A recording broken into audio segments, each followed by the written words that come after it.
నమస్తే AK news కి స్వాగతం. ముందుగా బులెటిన్ లో హెడ్లైన్స్.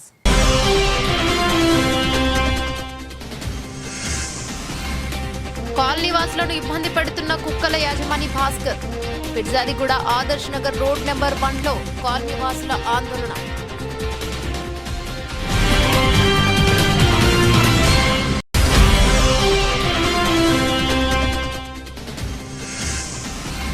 బాలచిత్తారి నగర్ లో అక్రమంగా సెల్ టవర్ నిర్మాణం, పనులు ఆపాలని డిమాండ్.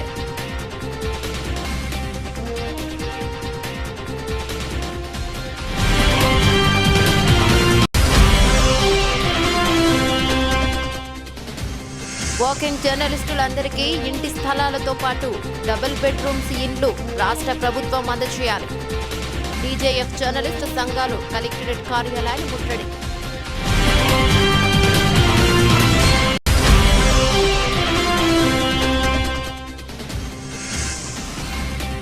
దుర్గి మండలంలో సబ్సిడీ పైన కంది విత్తనాలు పంపిణీ, సమస్యలపై వారికి అందవలసిన పథకాలపై మాట్లాడిన జూలకంటి బ్రహ్మానందం రెడ్డి. నిరుద్యోగులకు కాంగ్రెస్ ప్రభుత్వం ఎన్నో హామీలు ఇచ్చి ఇప్పుడు వాటిని పట్టించుకోవడం లేదు. ఎన్నికలకు ముందు జాబ్ క్యాలెండర్ పేరుతో పెద్ద ఎత్తున అడ్వైజ్మెంట్లు అన్ని పత్రికల్లో ఇచ్చారు. దాదాపు 10 పరీక్షలకు సంబంధించి డేట్లతో సహా నోటిఫికేషన్లు అంటూ తేదీలు ప్రకటించారు. వాటికి సంబంధించి ఒక్క నోటిఫికేషన్ విడుదల చేయలేదు. వెంటనే ఆ నోటిఫికేషన్లను విడుదల చేయాలి. సీఎం రేవంత్ రెడ్డి ఎన్నికల సమయంలో గ్రూప్ 2లో 1000 ఉద్యోగాలు పెంచుతామని, గ్రూప్ 3లో వేలాదిగా ఉద్యోగాలు పెంచుతామని నిరుద్యోగులకు హామీనిచ్చారు. మొదటి కేబినెట్ భేటీలోనే మెగా డిఎస్సి అని చెప్పి నిరుద్యోగులను దగా చేశారు. గొంతు విప్పండి, పోరాడండి అంటూ వారు అందరూ కూడా కలిసి వచ్చి వారి సమస్యలన్నీ కూడా వివరించి చెప్పడం జరిగింది. ప్రధానంగా వారు ఈరోజు లేవనెత్తిన అంశాల్లో కాంగ్రెస్ పార్టీ ఆనాడు ప్రతిపక్షంలో ఉన్నప్పుడు వార్షిక జాబ్ క్యాలెండర్ విడుదల చేస్తాము, ఒక పద్ధతి ప్రకారం రిక్రూట్మెంట్ చేస్తాము, ఏ నోటిఫికేషన్ ఏ రోజు వస్తుందో ముందే తారీఖుతో సహా తేదీతో సహా ప్రకటిస్తున్నామని చెప్పి పెద్ద ఎత్తున ఆనాడు పత్రికల్లోనే జాబ్ క్యాలెండర్ పేరిట అడ్వర్టైజ్మెంట్లు రిలీజ్ చేయడం జరిగింది. చాలా పెద్ద ఎత్తున తెలుగులో, ఇంగ్లీష్లో అన్ని రకాలుగా వారు విడుదల చేశారు. అందులో వారు చెప్పిన దానిలో ముఖ్యంగా మరి గ్రూప్ 1 జూన్ 1 నాడే విడుదల చేస్తాము, ఫిబ్రవరి 1 నాడు విడుదల చేస్తాము. గ్రూప్ 2 మరి ఏప్రిల్ 1 విడుదల చేస్తాము నోటిఫికేషను. గ్రూప్ 3 జూన్ 1 విడుదల చేస్తాము. గ్రూప్ 4 కూడా June 1. Assistant executive, assistant engineer, PR, ఆర్ఎండ్బి, ఆర్డబ్ల్యూఎస్, అదేవిధంగా పబ్లిక్ హెల్త్ డిపార్ట్మెంట్ ఇవన్నీ కూడా మే 1 నాడు విడుదల చేస్తాము. అగ్రికల్చర్, హార్టికల్చర్, వెటర్నరీ పోస్టులకు సంబంధించి మే 1 నాడే జాబ్ క్యాలెండర్ విడుదల చేస్తాము, నోటిఫికేషన్ విడుదల చేస్తాము. Assistant motor vehicle inspectors, town planning officers, agriculture extension officers ఇవన్నింటికి సంబంధించి జూన్ 1 నాడు విడుదల చేస్తాము. Transport constables, excise constables, police constables సంబంధించి మార్చి 1 నాడు విడుదల చేస్తాము. జూనియర్ లెక్చరర్లు, పాలిటెక్నిక్ లెక్చరర్లు, డిగ్రీ కాలేజ్ లెక్చరర్లు, అసిస్టెంట్ ప్రొఫెసర్లు, ఫిజికల్ డైరెక్టర్లు వీటికి సంబంధించి ఏప్రిల్ 1కి విడుదల చేస్తాము. ఉపాధ్యాయులకు సంబంధించి ఇట్లా డిఎస్సి, మెగా డిఎస్సి విడుదల చేస్తాము. అదేవిధంగా విలేజ్ రెవెన్యూ ఆఫీసర్స్, జీపీ సెక్రటరీలు, మండల స్థాయి సాంకేతిక సిబ్బందికి 1 జూన్ నాడు విడుదల చేస్తామని చెప్పి దాదాపు 10 నోటిఫికేషన్లు ఏవైతే ఇప్పటికే ఇవ్వాల్సి ఉండెనో అవి ఇవ్వకుండా ఇచ్చిన మాటలు నీటి మూటలు అని తేల్చేసిన వైనం మన కళ్ళ ముంగట కనబడతా ఉన్నది. అదేవిధంగా గ్రూప్ 2 ఓ కాలనీలో ఓ ఇంట్లో 25 వీధి కుక్కలు. ఇదేంటని ప్రశ్నించగా మేం పోలీస్ డిపార్ట్మెంట్ లో పనిచేస్తాం, ఎవరికి చెప్పుకుంటారో చెప్పుకోండి అని కాలనీ వాసులకు ఇబ్బంది పెడుతున్న కుక్కల యాజమాని భాస్కర్ తన భార్య జయ పిర్జాదిగూడ ఆదర్శ్ నగర్ రోడ్ నెంబర్ 1 కాలనీలో వాసులు ఆందోళనకు దిగారు. రోజు మార్నింగ్ సమయంలో విఘ్నేష్, సూరజ్ అనే విద్యార్థులు జిమ్ కు వెళ్లే సమయంలో ఆ కాలనీకి సంబంధించిన భాస్కర్, జయ అనే వ్యక్తి ఇంట్లో నుంచి సుమారు 9 వీధి కుక్కలు విద్యార్థులపై దాడి చేశాయి. వారికి గాయాలయ్యాయి. ఇదేంటని కుక్కల యాజమాని అని అడగ ఎవరికి చెప్పుకుంటారో చెప్పుకోండి, నేను పోలీస్ డిపార్ట్మెంట్లో వర్క్ చేస్తామని విద్యార్థులను బెదిరించారు. కాలనీ వాసులు గత 2 సంవత్సరాల నుంచి వారికి కుక్కల బెడద ఉందని పలుమార్లు మున్సిపల్కి ఫిర్యాదు చేసినా పట్టించుకోవడం లేదని కాలనీ వాసులు వాపోయారు. ఇప్పటికైనా ఈ సమస్య మీద చర్య తీసుకోవాలని వారు కోరారు. కాలనీ ప్రెసిడెంట్ రాజ్ కుమార్ సంగమేశ్వర్ రెడ్డి తదితరులు పాల్గొన్నారు. సూరజ్, మేము పొద్దున మార్నింగ్ జిమ్కి వెళ్ళడానికి సుమారు 7:30 ప్రాంతంకి మేము వెళ్తున్నాం. వెళ్ళేటప్పుడు ఇక్కడ దగ్గర 12-13 కుక్కలు ఉన్నాయి. అవి వచ్చేసి మా బైక్ మీద అటాక్ జరిగింది. అటాక్ చేస్తే స్కిడ్ అయ్యి కింద పడ్డాం. అయితే మొత్తం టెన్షన్లో మేము ఏం చేసినాం అర్థం కాలేదు. స్పీడ్ అయ్యేసరికి బండి మీద కింద పడ్డాం. దెబ్బలు తాకినాయి, చాలా బాగా రక్తం కారేటట్టు దెబ్బలు తాకినాయి. ఇది ఆదర్శ నగర్ పీర్జాది కూడా రోడ్. 12 నుండి 16 వద్దల దాడి మీదికి వచ్చినాయి. అంటే మీదికి వచ్చేసరికి భయంతో మేము ఏం చేయాలో అర్థం కాక స్పీడ్ చేసినాం. బండి స్పీడ్ చేసేసరికి ఇక్కడ వాటర్ ఉన్నాయి అనమాట. పొద్దున అల్కి వెళ్తారు, ఆ వాటర్తో కింద పడడం జరిగింది. బేసిక్గా ఈ కాలనీ కుక్కలు అంటే వీళ్ళకి ఫుడ్ పెడుతుర్రు అని తెలుసు. ఫుడ్ పెడతారు వీళ్ళు. 12-13 అట్లుంటాయి. స్ట్రీట్ కుక్కలు, స్ట్రీట్ డాగ్స్ వాళ్ళే పెంచుతున్నారు. అంటే మేము రూమ్ లో ఉంటాం, కొత్తగా వచ్చినాం. ఈ గత సంవత్సరం నుంచి చెప్తున్నామండి, కాలనీలో సుమారు ఒక 20 నుంచి 30 కుక్కల వరకు వీళ్ళు పెంచుతున్నారు. కుక్కలు పెంచుకోమని చెప్తున్నాం, మాకు తప్పేం, మేమేం వద్దని మేమేం చెప్పట్లేదు. కానీ పెంచుకుంటే ఒక కుక్క పెంచుకోమని చెప్పినాం. కానీ వీళ్ళు ఏం చేస్తున్నారంటే 20 నుంచి 30 కుక్కల్ని జాతున్నారు. మీరు ఇవి ఇన్ని అవసరం లేదండి, మీకు అక్కడ పెంచుకోమని చెప్పానంటే మీరెవరా బాడకావాలి లంజగొడుకులు అని చెప్పి నానా రకాలుగా బూతులు తిడుతుందండి, పచ్చి బూతులు తిడుతుంది. ఏమనంటే మేము డిపార్ట్మెంటు పోలీసు వాళ్ళము, మీరు మాకే చెప్తారా, మేము మిమ్మల్ని లోపలేస్తా అని చెప్పి మమ్మల్ని బెదిరిస్తుంది. కాలనీ అసోసియేషన్ ప్రెసిడెంట్ మాట్లాడుతున్నా. ఈ రకంగా మమ్మల్ని పిల్లలు పొద్దున్న లేస్తే పాలులు కానీ పేపర్లు కానీ లేకుంటే పొద్దున్న స్కూల్ పిల్లలు కానీ భయపడుతున్నారు, బయటికి రావాలంటే భయపడుతున్నారు. ఇంచుమించు ఇప్పుడు ఈ ఒక్క కుటుంబం చేయబట్టి సుమారు కాలనీలో ఒక 200 కుటుంబాలు చాలా ఇబ్బంది పడుతుందండి. మేము ఆల్రెడీ పోలీస్ కంప్లైంట్ ఇచ్చాము, మున్సిపల్ కమిషనర్ గారు కూడా ఇచ్చాం. కానీ వాళ్ళు ఇప్పటి వరకు ఎలాంటి యాక్షన్ తీసుకోవట్లేదు. మరి ఏమనంటే కుక్కలకు యాక్ట్ ఉందని చెప్పని అంటారు, మరి మనుషులకు లేదా యాక్ట్? మనుషులను ఇప్పుడు పొద్దున్న లేసే టీవీలలో పేపర్లలో చూస్తున్నాం మనము, మనుషుల మీద పడి పీక్క తింటున్నాయి, మనుషుల్ని పిల్లల్ని చంపేస్తున్నాయి. ఈ రకంగా మేము ఒకటి పెంచుకోమని చెప్పానంటే మా మీద దాడికి ఈరోజు మా మీద దాడి చేసి ఈరోజు కూడా ఇద్దరి మీద అటాక్ చేసిన కుక్కలు. ఎన్నిసార్లు చెప్పినా కానీ వాళ్ళు వినట్లేదు. దయచేసి గవర్నమెంట్ దీని మీద సానుకూలంగా స్పందించి దీని మీద యాక్షన్ తీసుకోవాలని మేము కాలనీ తరఫున మేము కోరుతున్నాం. స్థానిక కార్పొరేటర్ గారు కూడా కంప్లైంట్ ఇచ్చాము, ఆయన కూడా మున్సిపల్లో కంప్లైంట్ ఇవ్వమని చెప్పారు, కంప్లైంట్ ఇచ్చాము. కార్పొరేటర్ మీద కూడా మీరు కార్పొరేటర్ అయితే ఎవరికి కార్పొరేటర్ వాడోడు వీడోడు అని చెప్పి ఆమె నోటికి ఎంతో సంత మాట్లాడుతుంది. మొత్తం ఫ్యామిలీ మొత్తం కాలనీ మీద అటాక్ చేసి కాలనీ అందరూ అదరగొడుతారు. ఒక 4 మెంబర్స్ కాలనీలో ఉన్న 200 మంది మీద వీళ్ళు అరాచకం చేస్తున్నారండి. కావాలని మమ్మల్ని ఇబ్బంది చేయడానికి, కాలనీలో భయభ్రాంతులను చేయడానికి ఇలాంటి కుక్కలను పెంచి మా మీద ఉసిగొలుపుతున్నారు మాకైతే అనిపిస్తుంది. దయచేసి గవర్నమెంట్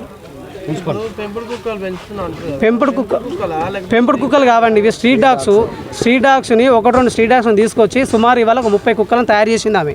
మేము కుక్కలను పెంచుకోమని చెప్తున్నాం కానీ వద్దని మేమేం చెప్పట్లేదు. ఒక కుక్కను పెంచుకోండి, 1-2 మీకు అంత కుక్కల మీద ప్రేమ విశ్వాసం ఉంటే 1-2 కుక్కలను పెంచుకోండి. అంతేగాని 30 కుక్కలను 20 కుక్కలను పెంచి పిల్లల మీద అటాక్ అవుతుంటే పిల్లల మీద ఈరోజు ఇద్దరి మీద అటాక్ చేసింది, రేపు ఇంకొకరి మీద అటాక్ అవుతుంది. మేము గవర్నమెంట్ దయచేసి దీని మీద యాక్షన్ తీసుకోవాలని చెప్పి మేము కాలనీ తరఫున మేము అసోసియేషన్ తరఫున మేము రిక్వెస్ట్ చేస్తున్నాం. బోడుప్పల్ మున్సిపల్ కార్పొరేషన్ పరిధిలోని బాలచిత్తారి నగర్లో అక్రమంగా సెల్ టవర్ నిర్మాణం. దీనిని బోడుప్పల్ సీనియర్ కాంగ్రెస్ నాయకుడు పడతం లోకేష్ ఆధ్వర్యంలో పనులు నిలిపివేయడం జరిగింది. తక్షణమే దీన్ని కమిషనర్ గారికి కాలనీవాసులు తెలియజేయాలని, పనులను ఆపాలని డిమాండ్ చేశారు.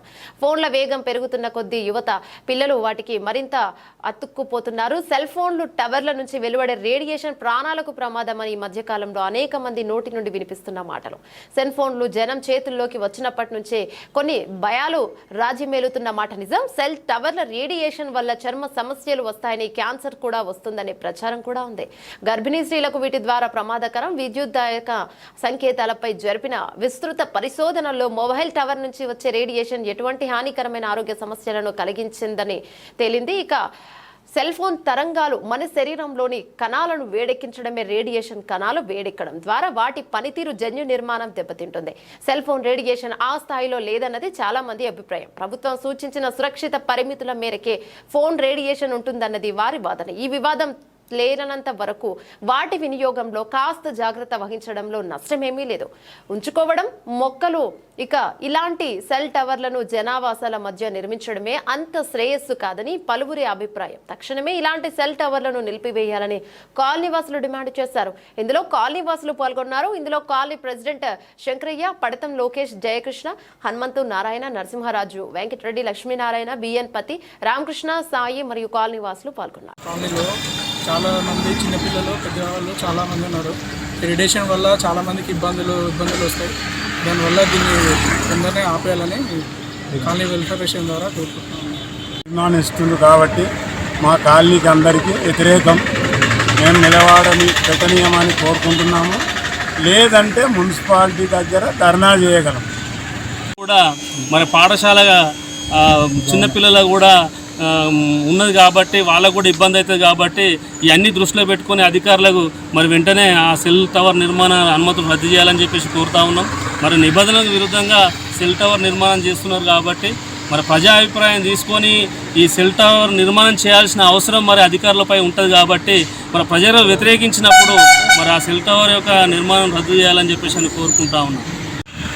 కొల్లిగూడ బాలచిత్రనాథ్ కాలనీలో మరి అక్రమంగా ఎలాంటి మున్సిపల్ అనుమతులు లేకుండా ఎయిర్టెల్ సెల్ టవర్ నిర్మాణం చేసినటువంటి సంబంధించిన వ్యక్తులందరికీ పూర్తిగా కాలనీ వెల్ఫేర్ అసోసియేషన్ ఆధ్వర్యంలో వచ్చి అడ్డుకోవడం జరిగింది.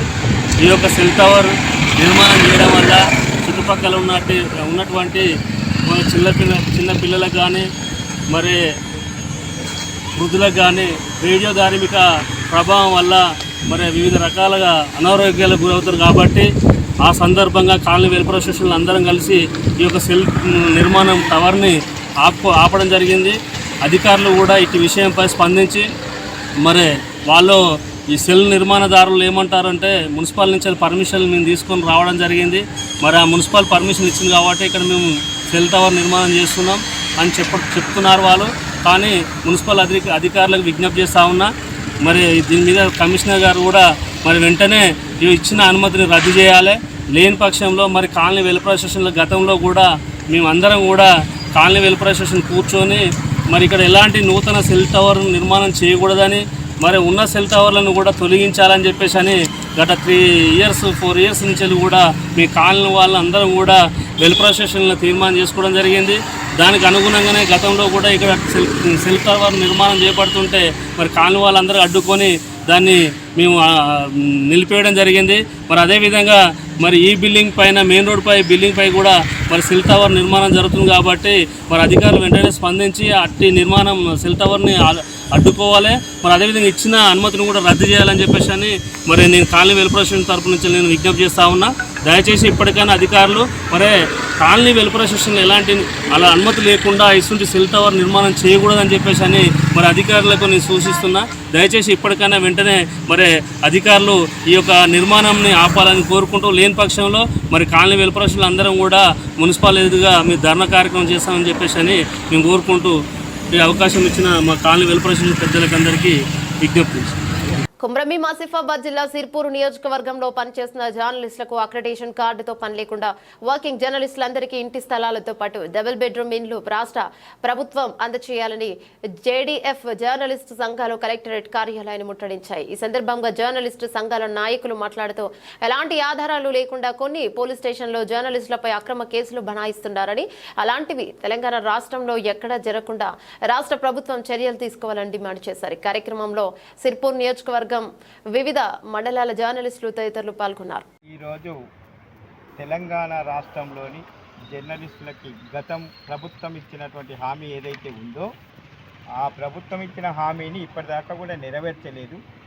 నూతన ప్రభుత్వం రేవంత్ రెడ్డి నాయకత్వంలో ఏర్పడినటువంటి ప్రభుత్వం కూడా జర్నలిస్టులకి మొదటి ప్రాధాన్యతనిస్తూ జర్నలిస్టుల సమస్య పరిష్కరిస్తామని చెప్పి హామీ ఇవ్వడం జరిగింది. మేము ఒకటే కోరుతున్నాం, మేమేమి పెద్ద గొంతమ్మ కోరికలు కోరడం లేదు. గత ప్రభుత్వం 10 సంవత్సరాలు టైంపాస్ చేసి జర్నలిస్టులకే మొదటి ప్రాధాన్యత అని చెప్పి మరి డబుల్ బెడ్రూమ్లు అన్నారు, ఇంటికి జాగాలు ఇస్తామన్నారు. కానీ ఏది కూడా గత ప్రభుత్వం నెరవేర్చలేదు. ప్రస్తుతం కొనసాగుతున్నటువంటి ప్రభుత్వంలో కూడా ఎలాంటి ఆంక్షలు లేకుండా, ఎలాంటి విధానాలు లేకుండా బేషరతుగా జర్నలిస్టులు అందరికీ కూడా ఇల్లు లేదా ఇంటి జాగాలు కేటాయించాలనేటువంటి ప్రధాన లక్ష్యంతో జర్నలిస్టులపై జరుగుతున్న అక్రమ దాడులని అరికట్టాలని మనం పోరాడుతున్నాం.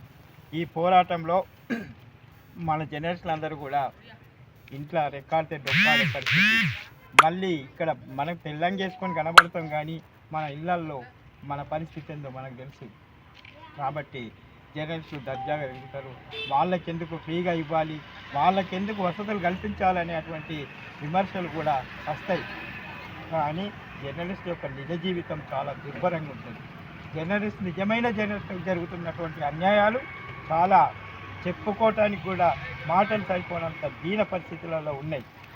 కాబట్టి దీన్ని డీజేఎఫ్ ఒకటే కోరుతుంది, ఏమంటే డెమోక్రటిక్ జర్నలిస్ట్ ఫెడరేషన్ ఏదైతే ఉందో ఈ జర్నలిస్టులు అందరికీ కూడా ఎలాంటి షరతులు విధించకుండా మొదటి ప్రాధాన్యతగా ఇల్లు లేదా ఇంటి జాగాలు కేటాయించాలనేది ప్రధాన అంశంగా మేము డీజేఎఫ్ ఆధ్వర్యంలో అన్ని జిల్లా కార్యాలయాల ముందు నిరసన కార్యక్రమాలు జరుపుతూ మెమరాండాల ద్వారా కోరుతున్నాం.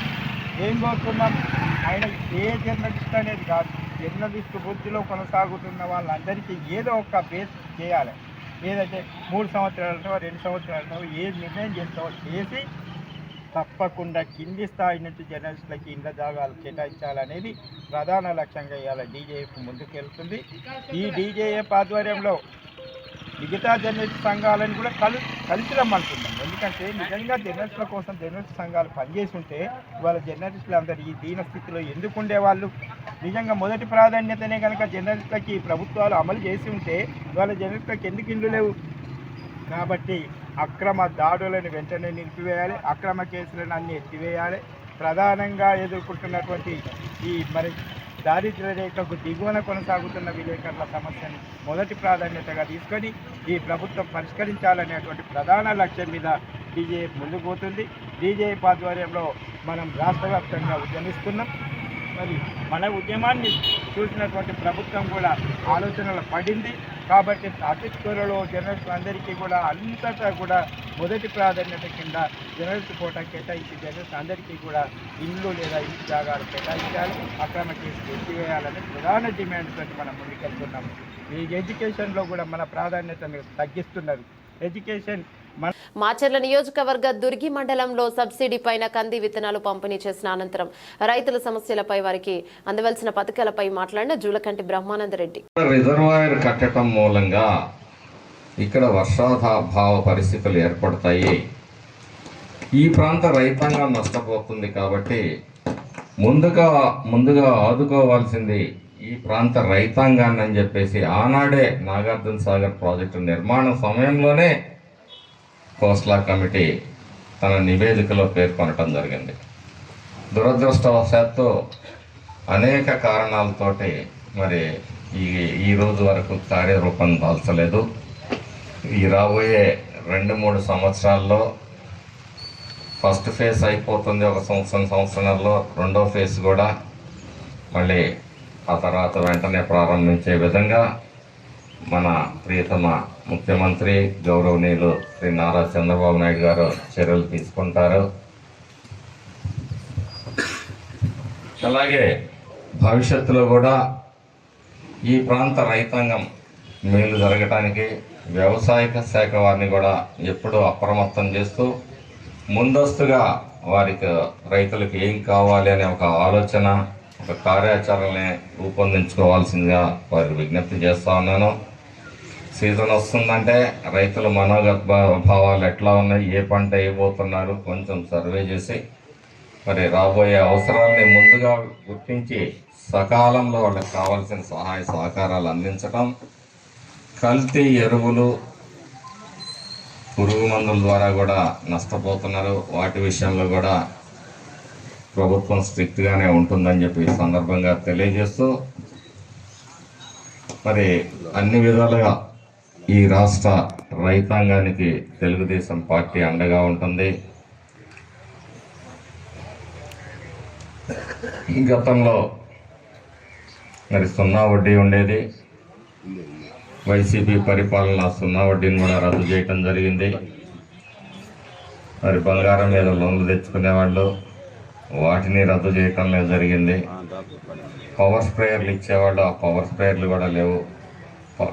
వ్యవసాయ శాఖ మంత్రి గారిని కలిసిన తర్వాత కూడా మన ప్రాంత అవసరాలను బట్టి ఒక నివేదికను తయారు చేసుకుని వారికి సమర్పించి తగిన అనుమతులు తీసుకురావడానికి కృషి చేస్తాను అని చెప్పి ఈ సందర్భంగా తెలియజేస్తూ, రాబోయే సంవత్సరం ఇదే విధంగా మంచి వర్షాలు పడి ఈ ప్రాంత రైతాంగం మరి మొహాల్లో సుఖ సంతోషాలు చూడాలని, వ్యవసాయ శాఖ వారు కూడా నిబద్ధతతో పనిచేయాలని కోరుకుంటూ, ఈ అవకాశం ఇచ్చిన మీ అందరికీ కూడా పేరు పేరున ధన్యవాదాలు తెలియజేసుకుంటూ 10 ఏళ్లు పరిపాలించిన ప్రజాప్రతినిధులు ప్రజల పాలనాధికారంలోకి వచ్చి అనేక అభివృద్ధి పనులు చేస్తుంటే హర్షించాల్సింది పోయి అభివృద్ధి పనులను ఎండగట్టే పనిలో పడ్డారని మంత్రి పొంగులేటి అన్నారు. భద్రాద్రి కొత్తగూడెం జిల్లాలో భద్రాచలం పట్టణంలో జరుగుతున్న నూతన గోదావరి కరకట్ట నిర్మాణ పనులను పరిశీలించారు. తెలంగాణ రాష్ట్ర రెవెన్యూ శాఖ మంత్రి పొంగులేటి శ్రీనివాసరెడ్డి మీడియాతో మాట్లాడారు.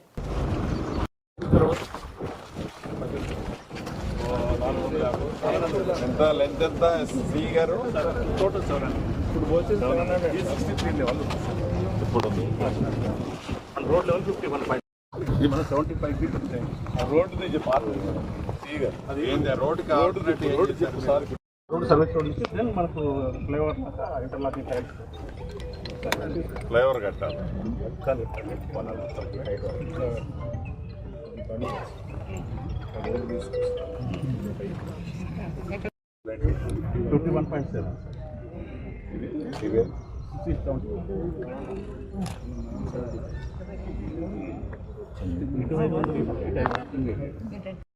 సార్ ఎమ్మెల్సీ గారే తీసుకెళ్ళి 16 ఉంటే మనం 33 చేయించిన 33 చేయించి ఇప్పుడు అది అదనంగా ఇప్పుడు 44 ఇప్పుడు 44 కోట్లది ఇది అదనంగా ఇప్పుడు రోడ్డు ఇప్పుడు వాళ్ళు చెప్పే ఆ రోడ్డు అంటే 44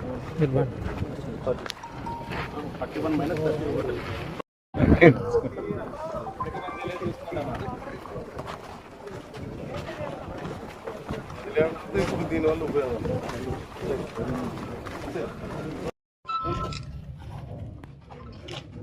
ఇమీడియట్ లేట్ చేశాను.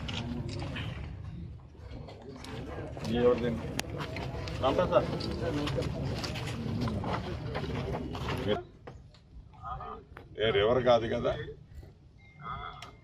కొంచెం స్ట్రిప్ చేస్తే ఏమవుతుంది 135 అట్లా పెడితే 135 130 పెడితే, ఎందుకంటే ల్యాండ్ అక్విజిషన్ ప్రాబ్లం అంత ఉంటుంది కదా. ఒకసారి చూడండి మీరు టెక్నికల్, అంటే మీకు వన్స్ మీరు ఇది వచ్చేసరికి ఫార్మేషన్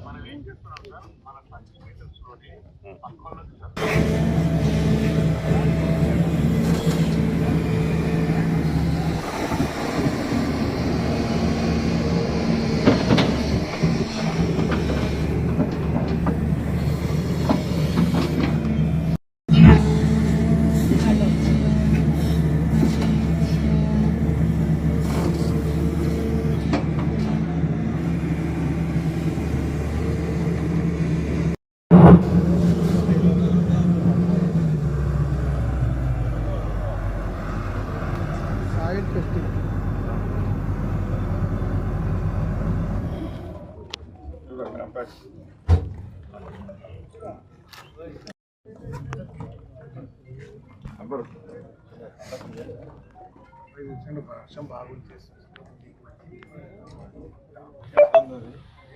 98 వస్తుంది, 98 కాదు 95 వస్తుంది.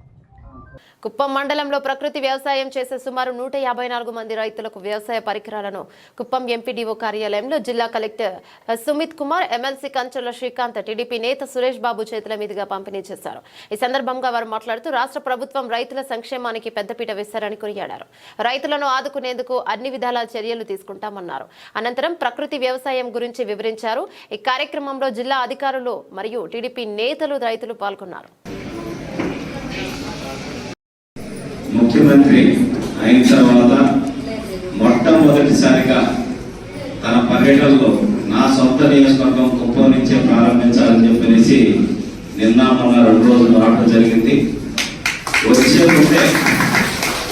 వచ్చే ముందే ఏదైతే హామీలు ఇచ్చారో ఎలక్షన్ మేనిఫెస్టో కావచ్చు, ఇతర అంశాలు కావచ్చు, వాటికి సంబంధించి ఇమ్మీడియట్ గా ఏ పనులన్నింటినీ జీవోలు ఇవ్వడం, మిగతా వాటికి ఎస్టిమేషన్స్ అంచనాలు ఏ పనులకు ఎంత ఖర్చు అవుతుందో అంచనాలు వేయమని చెప్పనేసి అక్కడి నుంచే అధికారులందరినీ ఆదేశించడం. నిన్న వచ్చిన తర్వాత 2 రోజులు కూడా కలెక్టర్ గారిని కూర్చోబెట్టుకొని ఏవే పనులు టైం లైన్ ప్రకారం ఏ విధంగా జరగాలని చెప్పనేసి ఆయన కూడా దిశానిర్దేశం చేయడం జరిగింది. రాబోయేటటువంటి గడిచిన 30 సంవత్సరాల్లో ఎంత అభివృద్ధి చెందిందో కుప్పం దానికి మించిన అభివృద్ధి ఈ 5 సంవత్సరాల్లో చేయాలని లక్ష్యంగా చంద్రబాబు నాయుడు గారు పెడుతున్నారు. ఆయన ఒకే ఒక మాట చెప్పాడు, పేదరికం లేని కుప్పాన్ని తయారు చేయడమే నా లక్ష్యం అని చెప్పనేసి. సో దాంట్లో భాగంగా ఈరోజు ఇదొక కార్యక్రమం, ఒక మంచి కార్యక్రమంలో మీతో కలిసి పాల్గొనేదానికి మాకు అవకాశం వచ్చింది. దానికి మీ అందరికీ మనస్ఫూర్తిగా ధన్యవాదాలు తెలియజేస్తున్నాం. చంద్రబాబు నాయుడు గారు ఎప్పుడు దూరదృష్టితో ఆలోచిస్తాడు అనే దానికి ఉదాహరణ ఈ ప్రకృతి వ్యవసాయం అనేది 2014లో సుభాష్ పాలేకర్ గారు ఆయన దీనికి మెయిన్ మహారాష్ట్రకు సంబంధించిన ఒక సామాజిక వేత్త. ఆయన ప్రకృతి వ్యవసాయం ద్వారా మన ఆరోగ్యాన్ని కాపాడుకోవచ్చు, అట్లాగే మంచి లాభాలు కూడా పొందొచ్చు, భూమి కూడా బాగుంటుంది, రసాయనాలు ఇవన్నీ లేకుండా అని చెప్పేసి ఆయన ఒక పెద్ద ఉద్యమం లాగా స్టార్ట్ చేసి ఎన్నో రాష్ట్రాల్లో దాన్ని దిగ్విజయంగా ఎన్నో వేల మంది రైతులకి శిక్షణ చేయడం జరిగింది. 2014 నుంచి 19 మధ్య నేను జెడ్పీటీసీ సభ్యుడిగా ఉన్నాను కందుకూరులో. అక్కడ కూడా సుభాష్ పాలేకర్ సూర్యాపేట పట్టణ అభివృద్ధి విషయంలో తెలంగాణ రాష్ట్ర ప్రభుత్వం మంజూరు చేసిన SDF-UDF నిధులు 80 కోట్ల రూపాయలు పనులు మంజూరై ప్రారంభమైన తర్వాత వెనక్కి వెళ్లాయని కాంగ్రెస్ కౌన్సిలర్లు వెనక్కి పోయిన నిధుల గురించి మాట్లాడకుండా వచ్చిన 3,35 లక్షల రూపాయల గురించి మాట్లాడడం విచారకరమని సూర్యాపేట మున్సిపల్ చైర్పర్సన్ పెరుమాల అన్నపూర్ణ అన్నారు. గురువారం సూర్యాపేట మున్సిపల్ కార్యాలయంలో ఏర్పాటు చేసిన సాధారణ సమావేశం అనంతరం విలేకరులతో మాట్లాడారు. ప్రతిపక్ష కౌన్సిలర్లు ప్రతి అంశాన్ని వివాదం చేయడమే లక్ష్యంగా సమావేశానికి వచ్చారని, చైర్పర్సన్ అంటే కనీస గౌరవం లేకుండా ఇష్టానుసారంగా మాట్లాడారని ఆరోపించారు. పత్రికా విలేకరులకు నమస్కారం. ముఖ్యంగా సూర్యాపేట పట్టణ ప్రజలకి ఈరోజు జరిగిన మున్సిపల్ సమావేశం అనేది చాలా ముఖ్యమైన సమావేశం. ఎందుకంటే ఈరోజు సూర్యాపేటలో మిషన్ భగీరథ నీళ్లు ఎన్ని వస్తున్నాయి, అవంతిపురం నుంచి సూర్యాపేటకి ఎన్ని నీళ్ళు వస్తున్నాయి, ఆ నీళ్లు ఎట్టుపోతున్నాయి అనే అంశం మీద మేము మాట్లాడడం జరిగింది. ఆ నీళ్ళని సూర్యాపేట పట్టణ ప్రజలకు అందియకుండా తక్కువ చేసి నీళ్ళని అందిస్తున్నారు, మిగతా నీళ్ళని ఎక్కువ శాతం మీరు కోదాడకి తరలిస్తున్నారు. ఆ విధంగా ఏ విధంగా తరలిస్తున్నారని చెప్తే ఇక్కడ ఉన్న కాంగ్రెస్ పార్టీ అయితేంది, బీజేపీ పార్టీ అయితేంది, ఇంకా కొంతమంది బీఎస్పీ పార్టీ వారు ఉన్నారు. వారిని అందరూ మూకుమ్మడిగా అందరూ 3 పార్టీలు ఏకమై దాని గురించి మాట్లాడినట్లేదు. అలాగే సూర్యాపేట మెడికల్ కాలేజ్ ఉన్నది, మెడికల్ కాలేజ్లో మెడికల్ హాస్పిటల్ ఉన్నది. మెడికల్ హాస్పిటల్లో సక్రమంగా పనులు జరగట్లేవని చెప్పేసి మేము మాట్లాడడం జరిగింది. అది మాట్లాడుతుంటే కూడా వీళ్ళు ఏది పట్టించుకోకుండా వాళ్ళ ఇష్టం రీతిగా వాళ్ళ ఇష్టానుసారంగా ఏది పడితే అది మాట్లాడడం జరుగుతుంది. అదేవిధంగా సూర్యాపేటకి స్పెషల్ డెవలప్మెంట్ ఫండ్ కింద 50 కోట్ల రూపాయలు వచ్చినాయి, అర్బన్ డెవలప్మెంట్ కింద 30 కోట్ల రూపాయలు వచ్చినాయి. వాటిని టెండర్లు పిలవడం జరిగింది, కొంత వర్క్ జరిగింది. ఆ టెండర్ల తర్వాత వర్క్ ఆర్డర్స్ కూడా ఇవ్వడం జరిగింది. ఆ ఫండ్ను మొత్తం మళ్ళీ ఇప్పుడు ఉన్న తెలంగాణ రాష్ట్ర గవర్నమెంట్ వెనక్కి తీసుకోవడం జరిగింది. అరే దాని మీద ఆ పైసలు ఎట్లా రావాలి, సూర్యాపేట ఏ విధంగా డెవలప్ చేయాలి అని చెప్పేసి అడుగుతుంటే దాన్ని కూడా తప్పుదోవ పట్టించి ఇక్కడ 3,30 లక్షల రూపాయల గురించి మాట్లాడుతున్నారు. తుమ్మల నాగేశ్వరరావు గారు సూర్యాపేటకి 10 కోట్లు ఇచ్చారు. 10 కోట్లు ఇస్తే దాంట్లో 3,30 కోట్ల గురించి మాట్లాడుతున్నారు. అది ఎందుకు మాట్లాడుతున్నారు, ఏంది ఇప్పుడు పోయిన పైసల గురించి ఏంటంటే దాని గురించి సమాధానం లేదు. ఇక్కడ సూర్యాపేటలో పట్టణ ప్రజలు ఎప్పుడు ఏం జరుగుతుందా అని చెప్పేసి అందరూ భయంగా జీవిస్తున్నారు. అసలు టౌన్ ప్లానింగ్ నుంచి మీరు ఎంతమందికి ఇళ్ళ మీద నోటీసులు ఇచ్చారు, వేటికి నోటీసులు ఇచ్చారు అని చెప్పేసి మేము అడిగితే ఇప్పుడు ఉన్న ప్రస్తుతం ఉన్న టౌన్ ప్లానింగ్ ఆఫీసర్ నేను 30 నోటీసులు ఇచ్చినా అంతకంటే ఎక్కువ నాకు తెలియదు అని చెప్పేసి చెప్తున్నారు. గతంలో ఎన్ని ఇచ్చారు అని అంటే మేము 200 దాకా ఇచ్చినామని చెప్పేసి చెప్తున్నారు. అది కూడా మాట్లాడనీయకుండా అడ్డం కలిగి ఇష్టం ఉన్నట్టు మాట్లాడుతున్నారు. ఇక్కడ సూర్యాపేటలో మాత్రం ఎక్కడ ఏది ఉందో మాత్రం తెలియదు, కానీ సూర్యాపేటలో మాత్రం అరాచక పాలన జరుగుతున్నది. ఇక్కడ ఎవరు ఏ విధంగా బతకాలి, ఏ విధంగా ఉండాలి అని చెప్పేసి మేము ఆలోచిస్తుంటే వీళ్ళు సూర్యాపేట ప్రజల్ని భయభ్రాంతులకు గురి చేయడం, సూర్యాపేట ప్రజల్ని ఏ విధంగా ఏం చేయాలని చెప్పేసి ఆలోచిస్తున్నారు. కాబట్టి ఇది ఖచ్చితంగా కాంగ్రెస్ పార్టీ మరియు బీజేపీ పార్టీ ఇక్కడ కలిసి నాటకాలు ఆడుతూ ఇక్కడ దళిత మహిళైన చైర్మన్ గారిని చాలా ఇబ్బందులకు గురి చేస్తున్నారు. కాబట్టి సూర్యాపేట పట్టణ ప్రజలు మీకే తెలవాలి మీరు ఏం చేస్తున్నారు, నెక్స్ట్ ఏం చేయాలనుకుంటున్నారు. కాబట్టి ఈ అవకాశం ఇచ్చిన ప్రతి ఒక్కరికి పత్రికా విలేకరులకి ధన్యవాదాలు. వ్యాపార రంగంలోనూ ప్రజాహితాన్ని చూసిన ఏకైక వ్యక్తి రామోజీరావు అని ముఖ్యమంత్రి నారా చంద్రబాబు నాయుడు కొనియాడారు. సమాజం కోసం ఆలోచించి వ్యాపార సినీ సేవా పత్రికా రంగంలో రామోజీరావు తనకు తానే సాటిగా నిలిచారన్నారు. విలువలతో పత్రికను నడిపిన అక్షర యోధులు రామోజీరావు అన్నారు. కానూరులోని అనుమోలు గార్డెన్స్ లో ఏర్పాటు చేసిన రామోజీరావు సంస్మరణ సభకు తన సతీమణి భువనేశ్వరితో కలిసి సీఎం చంద్రబాబు గురువారం హాజరయ్యారు. సభా ప్రాంగణంలో ఏర్పాటు చేసిన రామోజీరావు ఫోటో ఎగ్జిబిషన్ ను తిలకించారు.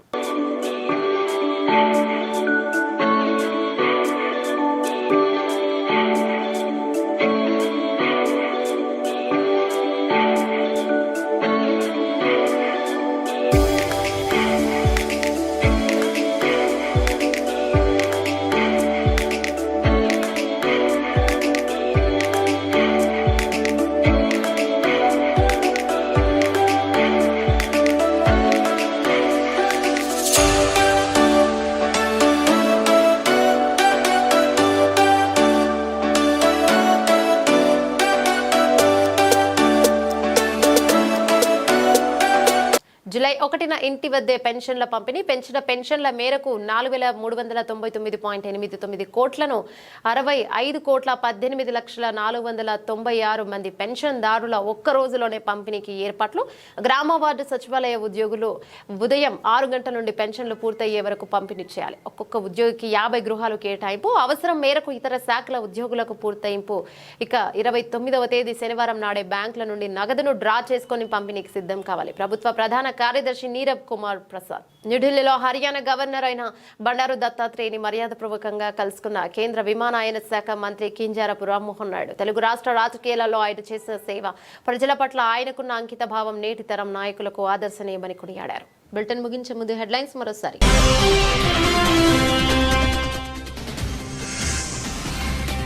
కాలనీ వాసులను ఇబ్బంది పెడుతున్న కుక్కల యాజమాని భాస్కర్. పిర్జాదిగూడ ఆదర్శ్ నగర్ రోడ్ నెంబర్ 1లో కాలనీ వాసుల ఆందోళన.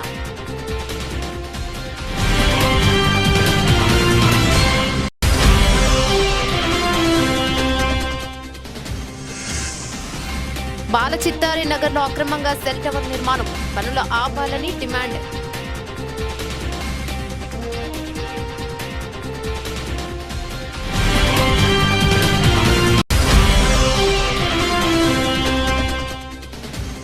వాకింగ్ జర్నలిస్టులందరికీ ఇంటి స్థలాలతో పాటు డబుల్ బెడ్రూమ్స్ ఇండ్లు రాష్ట్ర ప్రభుత్వం అందజేయాలి. టీజేఎఫ్ జర్నలిస్టు సంఘాలు కలెక్టరేట్ కార్యాలయాన్ని ముట్టడి.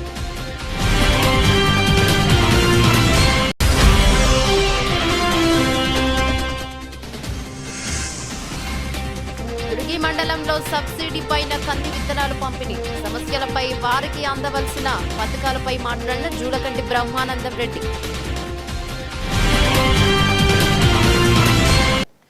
ఇవే బులెటిన్లోని అప్డేట్స్. మరో బులెటిన్లో మళ్ళీ కలుసుకుందాం. అంతవరకు సెలవు. నమస్తే.